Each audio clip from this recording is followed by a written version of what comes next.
बाबा जी और हुजूर जी की प्यारी साध संगत जी राधा स्वामी जी। संगत जी, जो आज हम आपको साखी सुनाने जा रहे हैं, यदि इस साखी को देखा जाए तो यह हमारे मन की चालाकी और कुल मालिक की दया के बीच के द्वंद्व को दर्शाती है। हुजूर फरमाते हैं कि इंसान अपनी चतुराई और झूठ के सहारे दुनिया में मान बढ़ाई तो पा सकता है, लेकिन उसके भीतर का डर कभी खत्म नहीं होता, क्योंकि सांच को आंच नहीं। जैसे उस अनपढ़ व्यक्ति को हर पल अपनी पोल खुलने का भय था, वैसे ही संसारी जीव भी माया के प्रपंच में फंसकर अशांत रहता है। अंत में जब वह अपनी बेबसी स्वीकार कर सच्चे दिल से पुकारता है, तो वह कुल मालिक ही है जो उसकी लाज रखता है। यह साखी सिखाती है कि सच्ची सुख शांति नाम की कमाई और निष्कपट जीवन में है, क्योंकि दुनिया का वैभव तो मुट्ठी में बंद तितली की तरह क्षण भंगुर है। असली धन तो केवल रूहानियत की कमाई है। आइए सुनते हैं ये रूहानी साखी। संगत जी, बहुत प्राचीन समय की बात है। एक गांव में एक वृद्ध ज्योतिषी रहा करता था। वह दिन भर अपने प्राचीन शास्त्र पढ़ता और लोगों को उनके भविष्य के बारे में बताता था। उसका सारा समय ग्रहों की चाल समझने और भविष्यवाणी करने में बीतता था। गांव के लोग उसे बहुत सम्मान देते थे, क्योंकि उनका विश्वास था कि उसके पास दिव्य ज्ञान और बहुत पुरानी सिद्ध पुस्तकें मौजूद हैं। एक दिन अचानक उस वृद्ध ज्योतिषी का स्वर्गवास हो गया। उसकी मृत्यु का समाचार फैलते ही पूरे क्षेत्र में शोक छा गया। ज्योतिषी की पत्नी की एक सखी थी, जिसका पति बहुत निर्धन और भोला इंसान था। जब सखी को पता चला कि ज्योतिषी नहीं रहे, तो उसने अपने पति से कहा कि हमें शोक व्यक्त करने उनके घर जाना चाहिए। अंततः वे हमारे पड़ोसी और पुराने मित्र थे। उस स्त्री का पति एक अनपढ़ परंतु परिश्रमी मजदूर था। वह सारा दिन दूसरों के खेतों में काम करता था, ताकि 2 समय का भोजन जुटा सके। उसका जीवन बहुत कठिन था और वह बड़ी कठिनाई से निर्वाह कर पाता था। दरिद्रता के कारण उसकी पत्नी अक्सर चिंतित रहती थी और उसे लगता था कि उसका पति कभी कोई बड़ा कार्य नहीं कर पाएगा। जब दोनों ज्योतिषी के घर पहुंचे तो वहां बहुत से लोग एकत्रित थे। स्त्रियां एक ओर बैठी विलाप कर रही थीं। उसी समय मजदूर की पत्नी की दृष्टि एक कक्ष के कोने में रखी अलमारी पर पड़ी। वहां एक पुरानी पुस्तक रखी थी, जो एक सुंदर रेशमी वस्त्र में लिपटी हुई थी। उसे देखकर स्त्री के मन में एक विचित्र विचार आया और उसने चुपचाप उस पुस्तक को उठा लिया। स्त्री ने ज्योतिषी की विधवा से पूछा कि यह पुस्तक किस विषय की है और इसे इतनी सुरक्षा से क्यों रखा गया है। यह सुनते ही वह रो पड़ी और कहने लगी कि यह पुस्तक मेरे पति की सबसे मूल्यवान वस्तु थी। वह इसे कभी स्वयं से अलग नहीं करते थे और जहां भी जाते इसे साथ ले जाते थे। विधवा ने बताया कि इसी पुस्तक के प्रताप से हमें कभी किसी वस्तु का अभाव नहीं हुआ। यह हमारे लिए कुबेर के भंडार जैसी थी, जिसने हमें मान प्रतिष्ठा भी दी और धन भी। मेरे पति दूर दराज के नगरों में जाते और इसी पुस्तक को देखकर लोगों के भाग्य का विवरण बताते थे। विधवा ने लंबी श्वास लेते हुए कहा कि आज जब मेरे पति इस संसार में नहीं रहे, तो यह पुस्तक भी हमारे लिए व्यर्थ हो गई है। मेरा पुत्र अभी बहुत छोटा है और उसे कोई विद्या नहीं आती। यह पुस्तक यूं ही धूल खा रही है और कोई इसे स्पर्श करने का साहस नहीं करता। यह सुनकर मजदूर की पत्नी के मन में एक योजना आई। उसने सहानुभूति दिखाते हुए कहा कि मेरी सखी, मेरा पति बहुत निर्धन है, उसके पास कोई कौशल नहीं और वह सारा दिन व्यर्थ भटकता रहता है। यदि तुम यह पुस्तक मुझे दे दो तो कदाचित हमारा भाग्य बदल जाए। यह सुनकर ज्योतिषी की विधवा विस्मित हुई और बोली कि तुम्हारा पति तो निरक्षर है, उसे पढ़ना लिखना भी नहीं आता। जो एक अक्षर नहीं पढ़ सकता, वह ज्योतिषी कैसे बनेगा? इस पुस्तक में ग्रहों के गहरे रहस्य और कठिन गणनाएं लिखी हुई हैं। मजदूर की पत्नी ने तत्काल उत्तर दिया कि यदि मेरा पति शिक्षित होता तो मैं तुमसे यह पुस्तक क्यों मांगती? यह पुस्तक चमत्कारी है, इसे पढ़ने की आवश्यकता नहीं, बस पास रखना ही पर्याप्त है। विधवा का मन पसीज गया और उसने वह ग्रंथ अपनी सखी को दे दिया। वह स्त्री अत्यंत प्रसन्न होकर अपने घर लौट आई। जब स्त्री पुस्तक लेकर घर पहुंची तो उसने अपने पति को सारी बात बता दी। यह सुनते ही पति बहुत व्याकुल हो गया और बोला कि तुम विक्षिप्त तो नहीं हो गई हो? मैं एक अनपढ़ व्यक्ति हूं, मुझे तो अक्षरों का ज्ञान भी नहीं है। मैं इस ग्रंथ का क्या करूंगा? ना मैं लोगों को छल सकता हूं और ना ही मुझे ज्योतिष शास्त्र का बोध है। यह मेरे वश का कार्य नहीं है। पत्नी ने उसे समझाते हुए कहा कि तुम इतनी चिंता क्यों करते हो? तुम्हें कुछ पढ़ने की आवश्यकता नहीं है। आजकल संसार में कोई भी निष्ठा से कार्य नहीं करता, हर कोई अपनी मनमानी करता है। तुम बस यह पुस्तक उठाओ और नगर के बड़े मैदान में जाकर बैठ जाओ। वहां बहुत से ऐसे अज्ञानी लोग आएंगे जो अपनी समस्याएं लेकर तुम्हारे पास आएंगे। ईश्वर किसी निर्धन को निराश्रय नहीं छोड़ता, वह स्वयं तुम्हारी सहायता करेगा। पत्नी ने अपने पति को ज्योतिषियों वाले वस्त्र पहनाए ताकि वह वास्तव में कोई पहुंचे हुए साधु लगे। उसने उसके मस्तक पर एक बहुत बड़ी पगड़ी बांधी और गले में रंग बिरंगी मालाएं डाल दी। उसके हाथ में कुछ छड़ें थमा दी और वह सिद्ध ग्रंथ उसकी बगल में दबा दिया। पति सहमे हुए चरणों से नगर की ओर चल पड़ा और उसके मन में यही भय था कि कहीं लोग उसे पकड़कर दंड न दें। जब वह नगर के मुख्य मैदान में पहुंचा तो उसने देखा कि वहां पहले से ही बहुत से ज्योतिषी बैठे हुए थे। प्रत्येक ज्योतिषी के चारों ओर लोगों की भीड़ लगी हुई थी। यह देखकर उसका भय थोड़ा कम हुआ और उसने सोचा कि जब इतने लोग यह कार्य कर रहे हैं तो मैं भी प्रयास कर सकता हूं। उसने एक शांत स्थान खोजा और अपनी पुस्तक सामने रखकर बड़ी गंभीरता से बैठ गया। उसने अपना मुख ऐसा बना लिया जैसे वह बहुत गहरे चिंतन में डूबा हुआ हो। वह गाल फुलाता, आंखें मटकाता और होठों को इस तरह हिलाता जैसे कोई बहुत कठिन मंत्र पढ़ रहा हो। कुछ ही समय बीता था कि एक किसान वहां से निकला। वह बहुत व्याकुल था क्योंकि उसका प्रिय घोड़ा कहीं खो गया था और बहुत खोजने के बाद भी नहीं मिला था। किसान हताश होकर जब घर लौटा तो उसकी पत्नी ने उसे परामर्श दिया कि नगर के मैदान में बहुत से पहुंचे हुए ज्योतिषी बैठते हैं, तुम वहां क्यों नहीं जाते? कदाचित कोई ज्योतिषी तुम्हें तुम्हारे अश्व का पता बता दे। किसान को यह बात उचित लगी और वह पुनः मैदान की ओर चल पड़ा। वहां पहुंचकर उसकी दृष्टि उस अनपढ़ ज्योतिषी पर पड़ी जो बड़ी पगड़ी पहनकर मंत्र पढ़ने का स्वांग कर रहा था। किसान उसके पास गया और श्रद्धा से प्रणाम करके बोला कि मेरा घोड़ा खो गया है, कृपा करके अपनी पुस्तक देखकर बता दीजिए कि वह कहां है। अनपढ़ ज्योतिषी ने प्रभाव जमाते हुए कहा कि पहले कुछ दक्षिणा निकालो, कार्य निःशुल्क नहीं होगा। किसान ने तुरंत अपनी जेब से चांदी का एक सिक्का निकाला और ज्योतिषी को दे दिया। सिक्का देखते ही ज्योतिषी के मन में प्रसन्नता की एक लहर दौड़ गई। ज्योतिषी ने एक वस्त्र उठाया, उस पर फूंक मारी और भूमि पर फेंक दिया। फिर उसने चांदी का सिक्का पुस्तक पर रखा और बड़े गर्व से पृष्ठ पलटने लगा जैसे सब कुछ पढ़ रहा हो। थोड़ी देर बाद उसने सिर उठाया और बोला कि तुम्हारा घोड़ा मिल गया है। अब चिंतित होने पहले शीत सेतु, फिर एक और सेतु और अंत में तुम्हें शोक नाम का सेतु मिलेगा। उसी सेतु के नीचे तुम्हारा घोड़ा बंधा हुआ खड़ा होगा। जाओ और अपना घोड़ा ले आओ, लेकिन स्मरण रखना कि घोड़ा मिलने के बाद वापस आकर मेरी शेष दक्षिणा अवश्य देना। किसान बहुत प्रसन्न हुआ और उसने वचन दिया कि घोड़ा मिलते ही वह उपहार भी देगा। किसान नगर से बाहर निकला और ज्योतिषी के बताए हुए मार्ग पर चल पड़ा। उसने पहला सेतु पार किया, फिर दूसरा, और जब अंत में शोक सेतु पर पहुंचा तो उसके आश्चर्य की कोई सीमा न रही।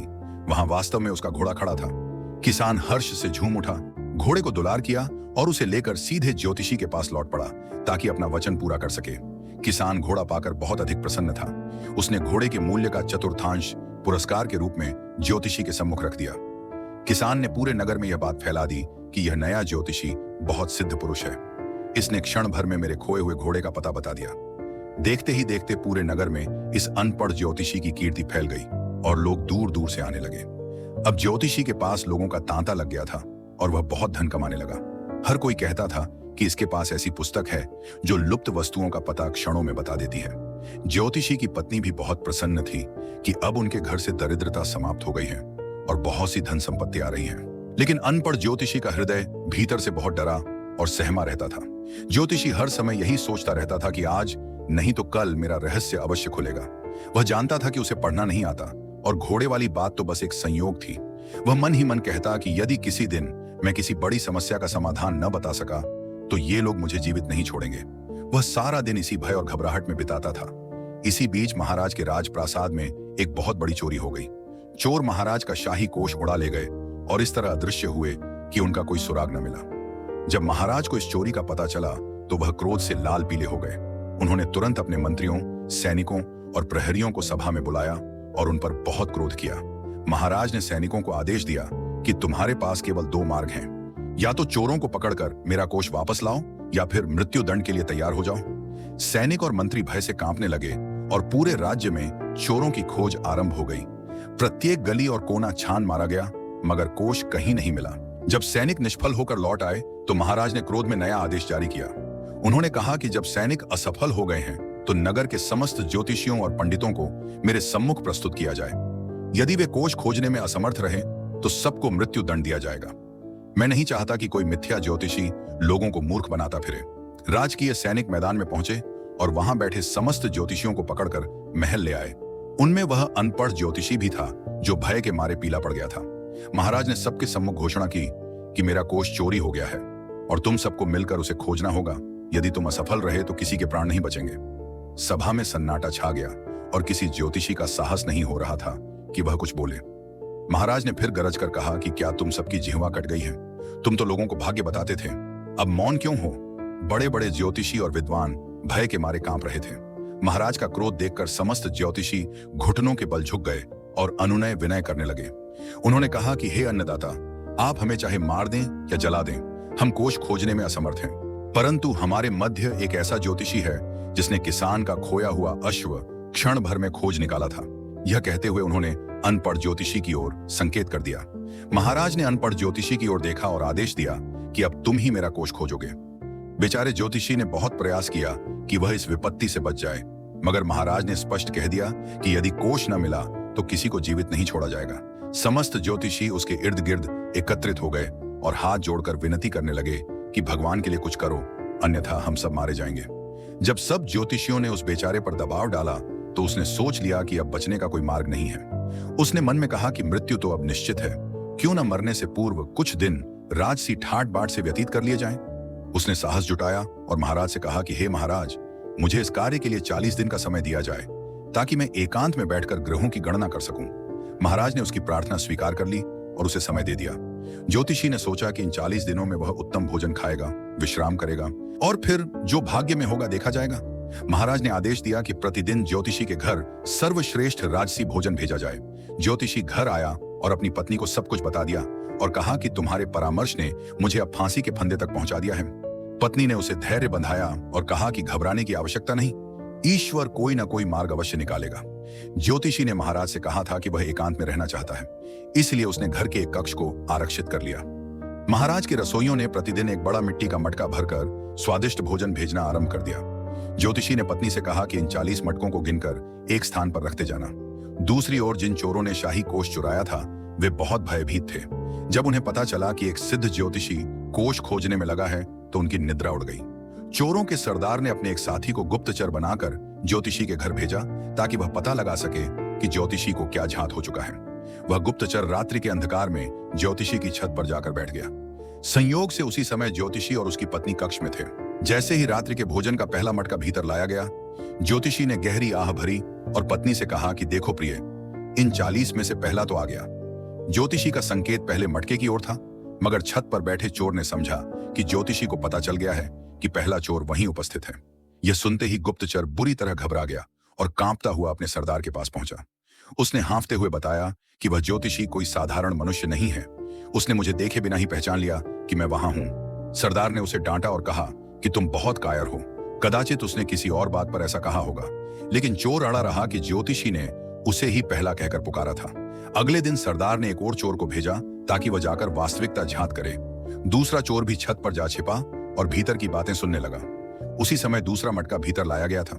ज्योतिषी ने हताशा से मटके की ओर देखा और कहा कि आज दूसरा भी आ गया, अब दिन कम होते जा रहे हैं। चोर ने समझा कि ज्योतिषी ने दूसरे चोर की उपस्थिति भी भांप ली है। दूसरा चोर भी उल्टे पांव भागा और जाकर सरदार से कहा कि वह ज्योतिषी सच में सिद्ध पुरुष है। उसने मेरा नाम लिए बिना बता दिया कि दूसरा चोर आ चुका है।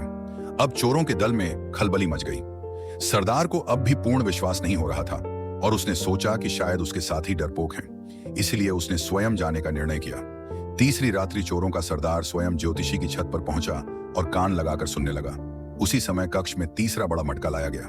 ज्योतिषी ने मटके को स्पर्श किया और पीड़ा भरे स्वर में कहा कि आह, आज तो सबसे बड़ा भी आ गया। ज्योतिषी का संकेत सबसे बड़े मटके की ओर था, मगर सरदार ने समझा कि ज्योतिषी ने चोरों के सरदार को पहचान लिया है। सरदार का रक्त सूख गया और उसे विश्वास हो गया कि अब उनकी खैर नहीं है।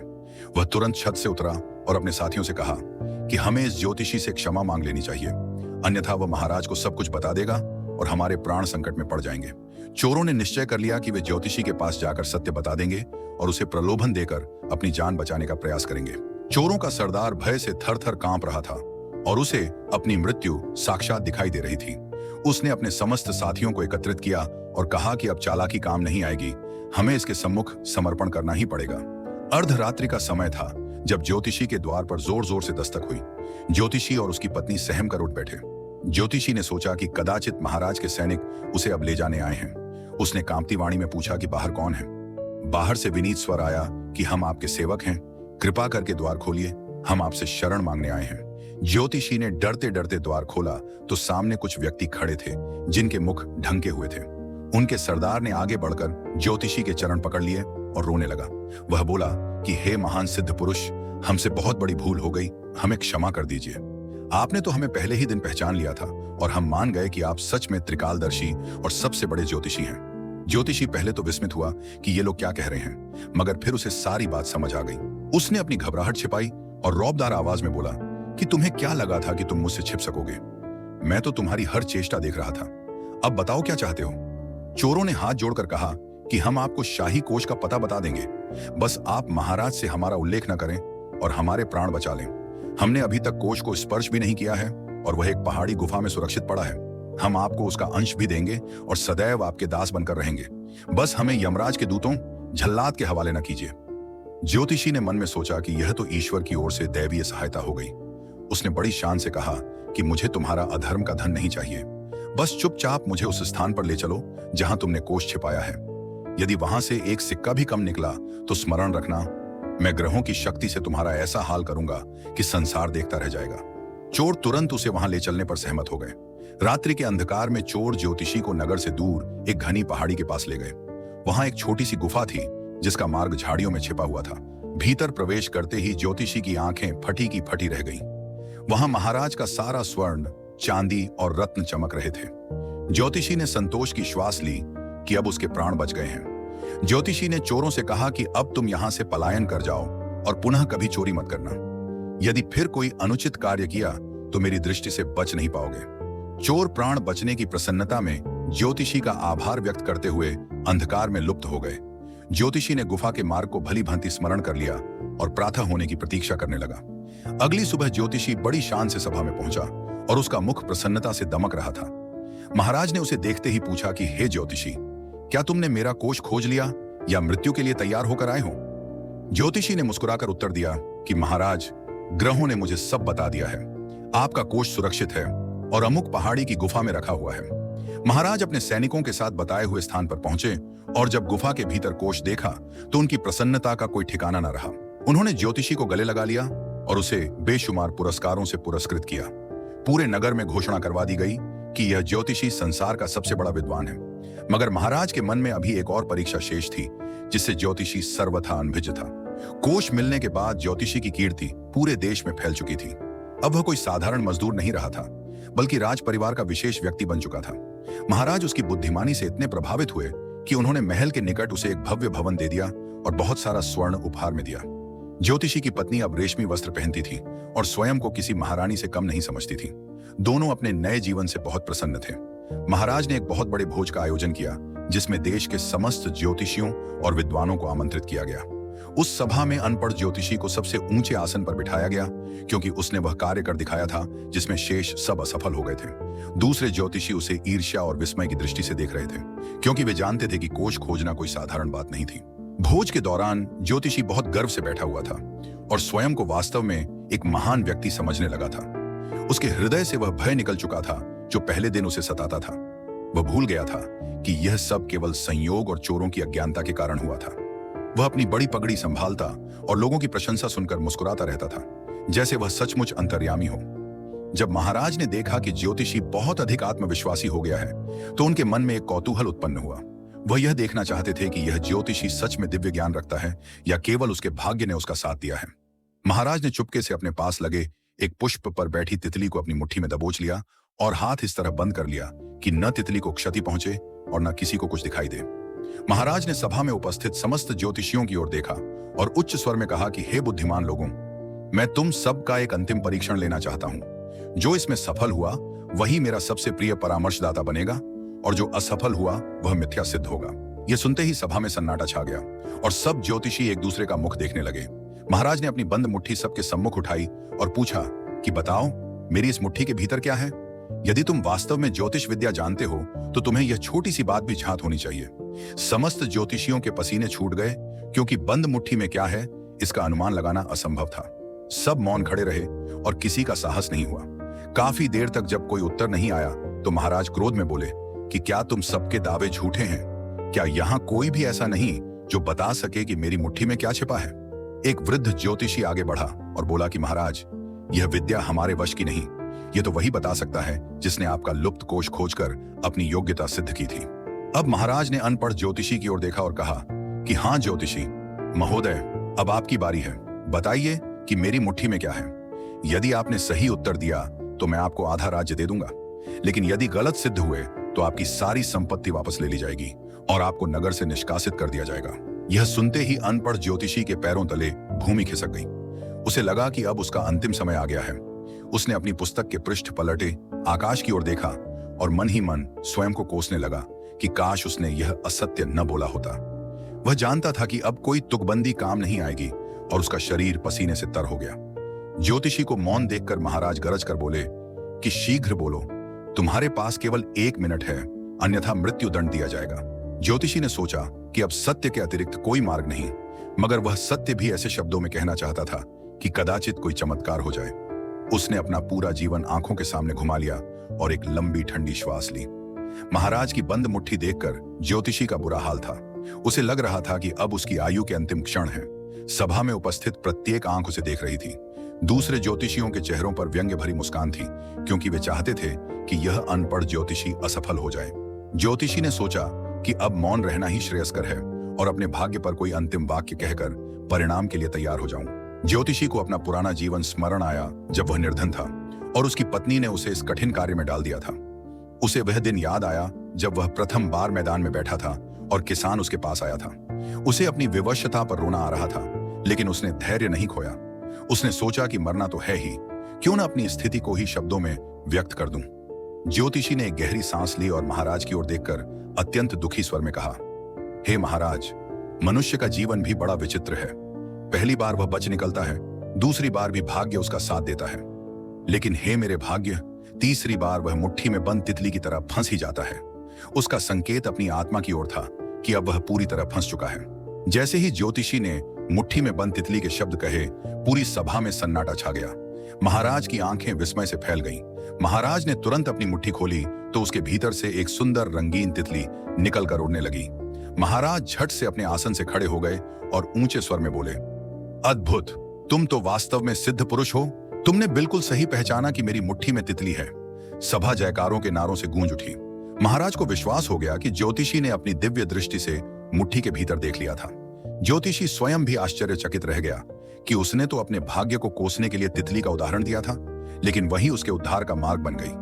उसे बोध हुआ कि ईश्वर ने एक बार फिर उसे लज्जित होने से बचा लिया और नया जीवन दिया। महाराज ने ज्योतिषी को गले लगाकर उसे राज्य का सबसे बड़ा ज्योतिषी घोषित किया। उसे स्वर्ण मुद्राओं से भरी कई थैलियां और मूल्यवान वस्त्र दिए गए। महाराज ने घोषणा की कि आज से इस ज्योतिषी की प्रत्येक बात पत्थर की लकीर मानी जाएगी। ज्योतिषी जब पुरस्कार और सम्मान लेकर घर पहुंचा तो उसकी पत्नी प्रसन्नता से झूम उठी, लेकिन ज्योतिषी का हृदय अब भी धड़क रहा था। उसने अपनी पत्नी को कक्ष में ले जाकर कहा, देखो, अब बहुत हो गया। ईश्वर ने बार बार मेरा मान रखा है, लेकिन हर बार ऐसा नहीं होगा। यह संपत्ति हमारे लिए पर्याप्त है। मैं अब इस असत्य और भय के जीवन में नहीं रहना चाहता। पत्नी ने जब अपने पति का भय और सत्य देखा तो वह भी मान गई।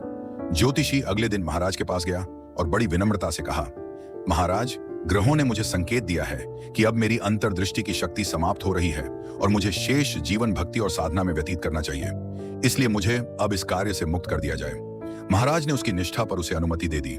इस तरह वह अनपढ़ ज्योतिषी सदैव के लिए इस कठिन कार्य से मुक्त हो गया। उसने वह चमत्कारी पुस्तक वापस ज्योतिषी की विधवा को लौटा दी और महाराज से प्राप्त धन से एक बड़ा व्यापार आरंभ कर लिया। अब वह वास्तव में परिश्रम की रोटी कमा रहा था। गांव के लोग अब भी उसे सम्मान से देखते थे, लेकिन उसे प्रसन्नता इस बात की थी कि अब उसे किसी से डरने की आवश्यकता नहीं। इस कहानी से हमें यह शिक्षा मिलती है कि कभी कभी मनुष्य का सौभाग्य उसे बहुत ऊंचा ले जाता है, लेकिन असत्य की नींव पर खड़ी सफलता सदैव भय में रखती है। वास्तविक सम्मान केवल परिश्रम और सत्य में है। ज्योतिषी ने समय रहते पश्चाताप कर लिया और एक शांत जीवन जीने लगा। ईश्वर ने उसकी प्रार्थना स्वीकार की और उसे संसार और परलोक की लज्जा से बचा लिया। संगत जी, इस साखी से हमें यह सीख मिलती है कि नेकी और सच्चाई की कमाई ही रूहानी तरक्की की असली नींव है। हुजूर महाराज फरमाते हैं कि जीव को दुनिया में रहते हुए अपनी जिम्मेदारियां पूरी ईमानदारी और मेहनत से निभानी चाहिए, क्योंकि कपट्टी और छल का जीवन अंततः रूह को बोझिल कर देता है। जैसे उस ज्योतिषी ने समय रहते अपनी गलती पहचान कर असत्य का मार्ग त्याग दिया और मेहनत की रोटी को अपनाया, वैसे ही हमें भी मन की चतुराई छोड़ सरल और निष्कपट बनना चाहिए। संतों का वचन है कि जिस धन में किसी का हक या धोखा शामिल हो, वह सुख नहीं दे सकता। असली शांति तो केवल प्रभु की मौज में रहकर हक हलाल की कमाई करने और नाम का सुमिरन करने में है, क्योंकि अंत समय में हमारे साथ केवल हमारी नेकी और गुरु का बख्शा हुआ नाम ही जाता है। संगत जी, साखी अच्छी लगी हो तो लाइक जरूर करना और कमेंट बॉक्स में राधा स्वामी जरूर लिखें। साथ ही यह भी बताना कि आप किस शहर से ये वीडियो देख रहे हैं। संगत जी, फिर मिलेंगे एक नई रूहानी साखी के साथ। तब तक के लिए राधा स्वामी जी।